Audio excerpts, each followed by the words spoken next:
on this Wednesday afternoon on Twister Talk. I'm Gary. And I'm Brandon. And we're giving you some updates because, Brandon, unfortunately, looks like another icing event is about to hang tight through parts of the upper Midwest and into the east during the day tonight and into Thursday. So we've got problems with freezing rain and winter weather advisories, but also a ice storm warning for parts of Pennsylvania and parts of West Virginia and northern Maryland. We'll get into that in a minute. But, Brandon, what we got going on right now with the impact of what's happening with the frozen precipitation across parts of the country?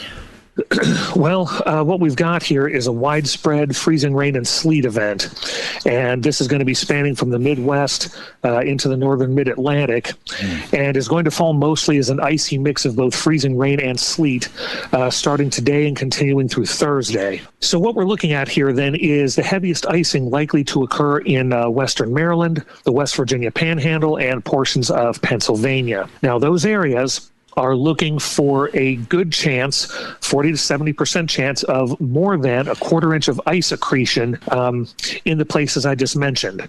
Right. And large areas of ice and storm warnings in these areas highlight the greatest potential for scattered power outages and tree damage. We have light but still hazardous freezing rain accumulations under a quarter inch expected elsewhere throughout the region, the Midwest, the Great Lakes, the northern mid-Atlantic with winter advisories encompassing those regions as well. We want to take a moment here and remind our listeners that once you get more than about a quarter inch of ice accumulation on things like trees and power lines, that's when those things start coming down and you start having those power outages. And some places could receive up to a half inch of freezing rain in those areas where the ice storm warning is in effect. And again, Brandon, we also have to mention that major interstates go through this part of the country that are going to be under these winter weather and freezing rain advisories. That would be Interstate 81, Interstate 80, Interstate 76, basically that's the Pennsylvania Turnpike, Interstate 70, Interstate 99, Interstate 68. Now, Interstate 68 runs parallel to the Turnpike through parts of Maryland and West Virginia, and then goes north that way into toward Pittsburgh and everything, Interstate 79. So there are going to be areas on the freeways tomorrow that are going to be very hazardous to travel. And remember, you can't see that ice. If the temperature stays below freezing, it just looks like the road's fine until you have to brake. And then guess what? You've got problems. Yeah, it's interesting how often we refer to this phenomenon as black ice. Right. But technically, if you think about it, the ice is actually clear. Right. What you're seeing is the color of the road surface underneath, and the presence of that frozen water sometimes makes that road surface look a little bit darker than it otherwise would.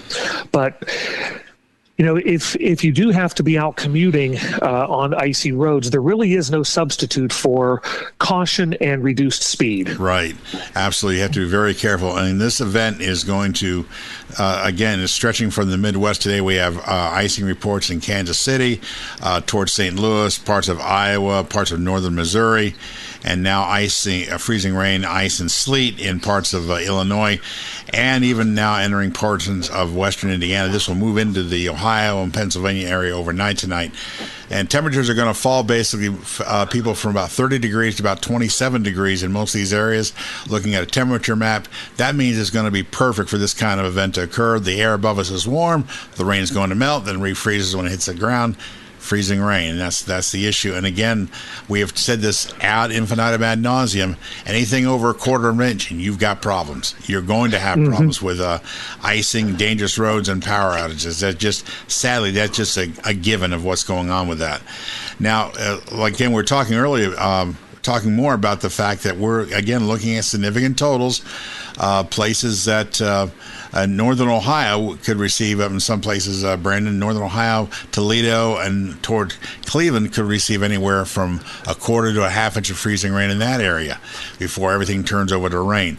The good news, and yes, there's good news in that, as the freezing rain moves through portions of Indiana and Ohio tonight, the temperatures actually will rise as the evening goes on. It'll be in the low 30s, upper 20s here as it starts, but by midnight we'll be above freezing and heading toward a high tomorrow, about 50 degrees. Now, as that progresses to the east, the good thing is, cross our fingers, that means that will choke the freezing rain event in its tracks, and it will turn to rain, and that usually with warmer temperatures will take care of most of the icing conditions.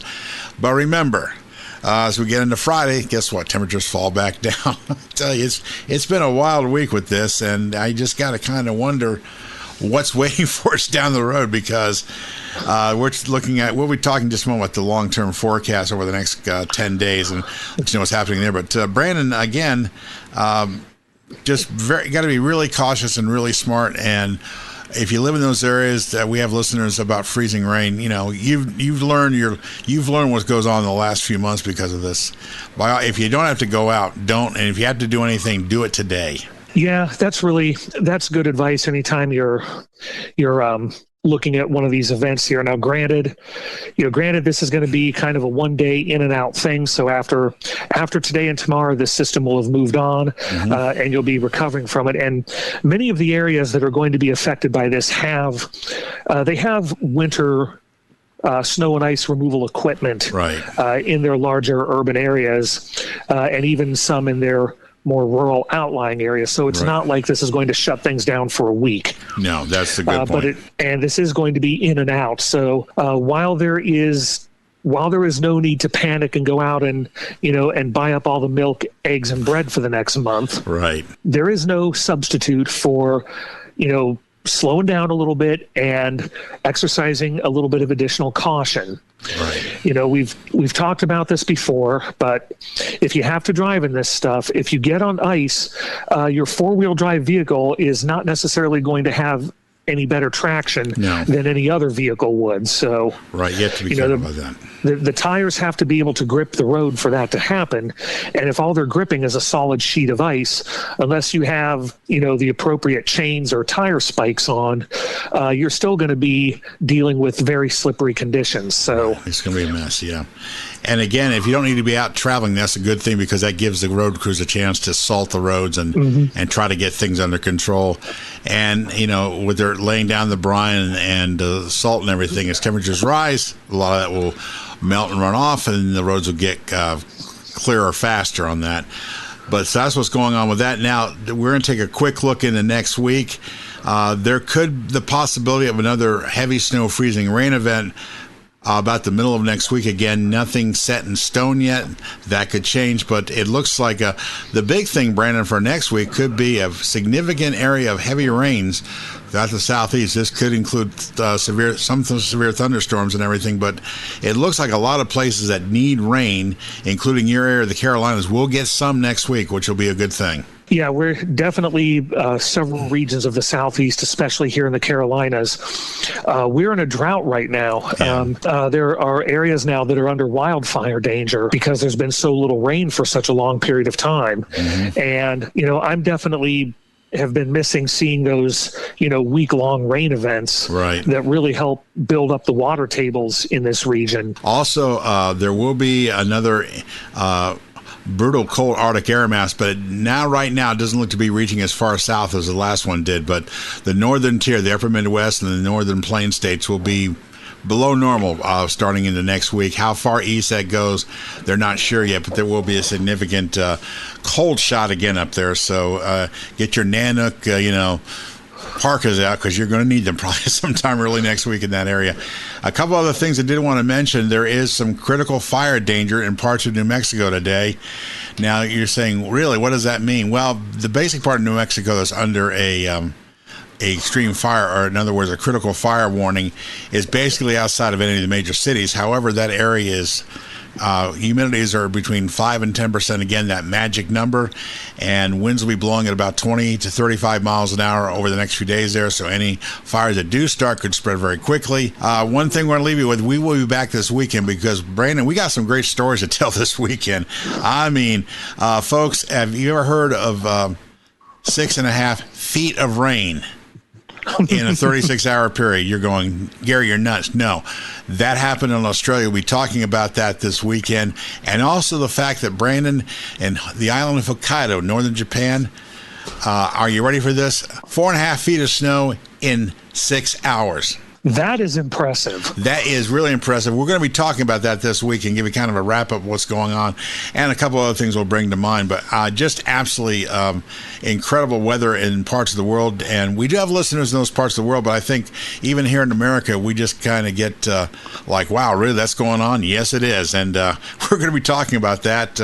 In fact, check our Facebook page. I posted some pictures today of the Hokkaido region and all the snow there, and Brandon, if it's like that much in that few, it had to be snowing at, almost a foot an hour, which is, that just blows your mind. That I think is difficult for most people to wrap their heads around, that you could get a foot of snow in the span of an hour. Yeah, it happens. And of course, I've been a few times along the Great Lakes where the snow machine has happened, but those are rare. But this is even rare too. We'll even touch on the fact that, yes, there was a winter weather advisory and winter storm warnings for parts of Hawaii last week. We'll touch on that too. You're going, what? What's going on? You think Steve McGarrett would have busted the guy, book him, Dano, but they didn't happen, so we don't have to worry about that. But we'll touch on all that this week. So that's it. We're giving you an update. Hey, again, like we always say, stay safe. Don't be out there, thinking you can take on ice. It doesn't happen, okay? You're going to lose. So just take care of yourselves.